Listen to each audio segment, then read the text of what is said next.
رکھنے سے پہلے ایک شعر کا سہارا لے رہا ہوں۔ شاعر نے کہا ہے، خوش لباسی سے تیری پاکی سور سکتی نہیں، خوش لباسی سے تیری پاکی سور سکتی نہیں، روح کی پاکیزگی کو جسم پہ نازل کرو، آرزوئے زندگی میں زندگی پیدا کرو، آرزوئے زندگی میں زندگی پیدا کرو، زندگی کی الجھنوں میں دلکشی پیدا کرو۔ شاعر نے یہ کہنے کی کوشش کی ہے کہ ہمارے سامنے امت کی اصلاح کی فکر ہو، مبارک ہے۔ ہمارے سامنے شادی بیاہ میں نقد لین دین اور بیجا رسوم کی اصلاح کی فکر ہو، مبارک ہے۔ ہمارے سامنے امت کی اصلاح کی فکر ہو، مبارک ہے، لیکن ہم اپنی اصلاح سے کبھی غافل نہ رہیں۔ ہم لوگ اپنی اصلاح کی فکر بھی اپنے ساتھ زندہ رکھیں۔ آپ نے سنا ہوگا، ہم نے بھی بڑوں سے سنا ہے کہ پہلے زمانے میں علاقے میں ایک امام صاحب ہوتے تھے، ایک عالم ہوتے تھے، لیکن خدا گواہ ہے کہ ان کے فیض کا اثر پورے علاقے پہ رہتا تھا اور سارے لوگ ان سے جڑ کر کے رہتے تھے۔ اتنے پروگرام نہیں تھے، اتنے جلوس نہیں تھے، اتنی کانفرنسیں نہیں تھی، اتنے فاؤنڈیشن نہیں تھے، لیکن لوگ نیک تھے، سادے تھے، سیدھے تھے، علماء کے عقیدت مند تھے۔ لیکن وجہ کیا ہے کہ اتنے سارے پروگرام ہونے کے باوجود یہ امت جہاں کل کھڑی تھی آج بھی وہی کھڑی ہے۔ امت میں بگاڑ کا جو معیار کل تھا، اللہ معاف فرمائے، وہ معیار آج بڑھ چکا ہے۔ وجہ یہ ہے کہ ہر شخص کو دوسرے کی فکر، دوسرے کی اصلاح کی فکر دامرگیر ہے، لیکن اپنی اصلاح کی فکر نہیں۔ اس لیے شاعر نے کہا کہ لباس کی پاکیزگی کے ساتھ ساتھ اپنی روح کی پاکیزگی کا بھی خیال رکھنا ضروری ہے۔ ہمارے عزیزم مولوی علاؤدین صدموں نے جذبات کے رو میں شروع میں ایک بات ارشاد فرمائی کہ بھائی باہر کے علماء کو نہ بلائے، ہماری مقامی علماء، لیکن استثناء فرمایا کہ جو صاحب نسبت لوگ ہیں، ہمارے جو تصوف اور احسان سے جڑے ہوئے بزرگ ہیں، ہم ان کو بلائیں۔ بلانے کے ساتھ ساتھ میں ایک مؤدبانہ گزارش کروں گا ائمہ حضرات سے، علماء دوست سے، کہ ہم اپنا اصلاحی تعلق بھی ہم علماء سے رکھیں۔ یہ چیز جو پاک ہوگی تب جا کے زبان پہ اثر آئے گا، دل سے جو بات نکلتی ہے اثر رکھتی ہے۔ پہلے دل کی پاکی ضروری ہے۔ اب یاد رکھیے، اللہ نے فرمایا یا ایھا الذین آمنوا اتقوا اللہ وکونوا مع الصادقین، اللہ سے ڈرو اور سچوں کے ساتھ رہو۔ آپ تفسیر کی کتاب اٹھا کر کے دیکھیے، ہر زمانے میں سچوں کی جو جماعت موجود رہی ہے، یہ ہمارے اکابرین کی جماعت، احسان و سلوک سے تعلق رکھنے والے جو صاحب نسبت بزرگ حضرات ہیں۔ تو ہمارے امام دوست حضرات، ہمارے علماء دوست حضرات، ہر آدمی اصلاحی تعلق رکھے، اصلاحی تعلق قائم کرے، اوراد اور وظائف کی پابندی کرے، اس نور کو سجا کر کے جائے تو انشاءاللہ آپ بھی ایک دن صاحب نسبت بزرگ بن جائیں گے، صاحب نسبت آدمی بن جائیں گے۔ اس لیے کہ بغیر اصلاح کے اصلاح کی فکر کرنا یہ سمجھیے کہ بہت مشکل ہے اور ناممکن ہے۔ ہم 10 سال 15 سال مدارس کی زندگی میں گزار دیتے ہیں، لیکن 2 سال 3 سال کسی اللہ کی صحبت میں، اللہ والے کی صحبت میں رہ کر کے اپنے آپ کو تلواتے نہیں ہیں، اپنے آپ کو سجاتے اور سنوارتے نہیں ہیں۔ اس 2 سال 1 سال کی نسبت سے ہماری زندگی میں وہ نسبت آ جاتی، ہماری زندگی میں وہ نکھار آ جاتا جس سے ہم پوری زندگی کام لیتے، یہ ہم سے نہیں ہوتا ہے۔ بہرحال اب بھی وقت ہے، آج بھی اللہ والے موجود ہیں۔ اللہ جب فرما رہا ہے کہ سچوں کے ساتھ رہو، تو سچوں کی جماعت کا انتظام کرنا اللہ کے کام ہے، اللہ کا ذمہ ہے، اور اللہ نے انتظام کر رکھا ہے۔ ہم ڈھونڈے، ہم تلاش کریں، ہم کوشش کریں، انشاءاللہ ہمیں اللہ ضرور ملائے گا اور ہم وہاں تک پہنچ جائیں گے۔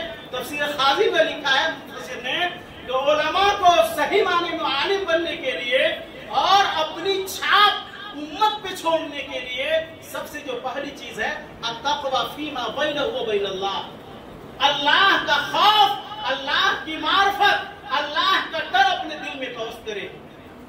जब तक ये चीज नहीं होगी, इस्लाह का मुअस्सिर होना, इस्लाह के कदम का मुअस्सिर होना ये बेजा है और गैर मुमकिन है। इसलिए अल्लाह के रसूल ने फरमाया कि ऐसे लोग जो सिर्फ कहते हैं, करते नहीं हैं, अमली मैदान में कूदे हुए नहीं हैं, उनके लिए दर्दनाक अजाब का अल्लाह के रसूल ने ऐलान फरमाया है। दूसरी शर्त अत्तवाज़ु फीमा बैनहु व बैनन नास, लोगों के सामने तवाज़ु और इंकिसारी से पेश आए हैं। हम आलिम हैं नहीं, हम मुफ्ती हैं, हम इमाम हैं, हम फाजिल नहीं, आप कुछ नहीं हैं। अल्लाह की जात बड़ी है, अल्लाह के इल्म बड़ा है। हम लोगों के सामने अब आजिज़ी के साथ पेश आएंगे। ये कौम हमारा इस्तकबाल करने के लिए तैयार है, ये कौम हमें अपने हाथों में लेने के लिए तैयार है। हम तवाज़ु से पेश आए। हजरत मूसा अलैहिस्सलाम जलील कदर नबी थे, लेकिन थोड़ी सी चूक हुई, एक अंदाज का थोड़ा सा दूसरी तरफ जाना हुआ, अल्लाह ने फौरन तंबीह फरमाई। आपने सुना होगा, लंबी रवायत है, लंबा वाकया है। कामा मूसा खतीबा फी बनी इसराइल, मूसा अलैहिस्सलाम बनी इसराइल में तकरीर करने के लिए खड़े, निहायत ही मुवस्सिल खिताब फरमाया। फसुइल अय्युन नास आलम, सवाल आया कि नबी इस वक्त सबसे बड़ा जानकार कौन है, सबसे बड़ा आलिम कौन है? और मूसा अलैहिस्सलाम ने कहा ना, और जवाब सही था, इसलिए कि हर जमाने का नबी और रसूल जमाने का सबसे बड़ा आलिम होता है। जवाब सही था, लेकिन होना ये चाहिए था कि अल्लाह की जात बड़ी है, अल्लाह का इल्म बहुत बड़ा, अल्लाह आलम है। अदब अल्लाहु अलैहि, अल्लाह का इताब आया, अल्लाह की डांट आई। अल्लाह ने फरमाया इस्लाम यरुद्दल इल्म इलैहि, इल्म को अल्लाह की तरफ नहीं लौटाया। अल्लाह ने कहा इन अब्दी मिन इबादी बिमजबल बहरैन, मेरा एक बंदा है, जाओ मजमुल बहरैन में, वो आलम मिलका, वो तुमसे ज्यादा जानने वाला है। खिज़र अलैहिस्सलाम, आपने वाकया पढ़ा है। तो तवाज़ु हम पैदा करें। आज उम्मत हमें अपने सर पे बैठाएगी, अपनी आंखों पे बैठाएगी। तीसरी चीज अज़्ज़ुहद फीमा बैनहु व बैन दुनिया, दुनिया से बेगौरती। एक इमाम, एक आलिम अगर ये दिल में ख्वाहिश रखे कि हमारे भी मकान ऐसे हो, हमारे सामने भी ये जमाने की सबसे महंगी गाड़ी खड़ी हो, ऐसा हो सकता है?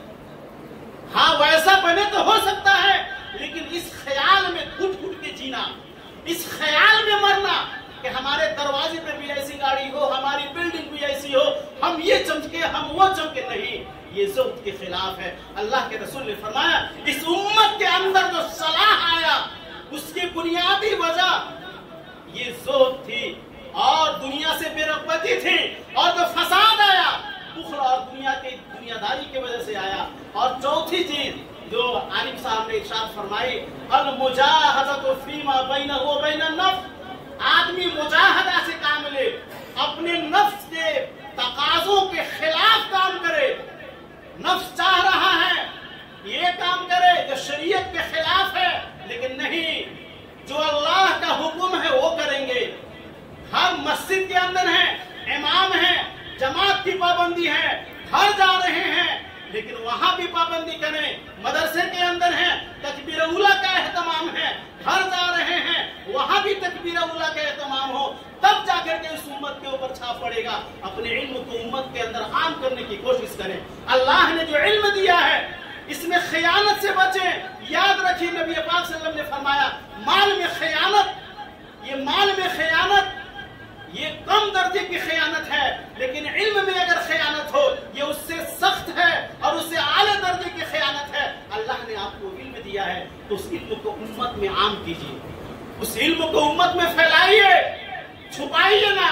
एक आम आदमी मसला पूछने आ रहा है, आपको मालूम है, बैठाइए, पानी पिलाइए, अखलाक का उम्दा नमूना पेश कीजिए और उसके बताइए। मनसोइल इल्मिन अलिमहु, जिससे कोई बात पूछी गई इल्म की वो उसको जान रहा है फिर भी छुपा रहा है। अल्लाह के रसूल ने फरमाया यौमल क़ियामत बिरिजाबि मिनन नार, आग की लगाम उसको पहनाई जाएगी। बहरहाल अल्लाह ताला हम सबों को, मुझे भी और सभी अहले उलमा को अपने अकाबिर से जुड़ करके, हमारे बुजुर्गों से जुड़ करके और अल्लाह के साथ रस्सी को मजबूत करके जिंदगी गुजारने के तौफीक नसीब फरमाए। वमा अलैना इल्लल बलाग।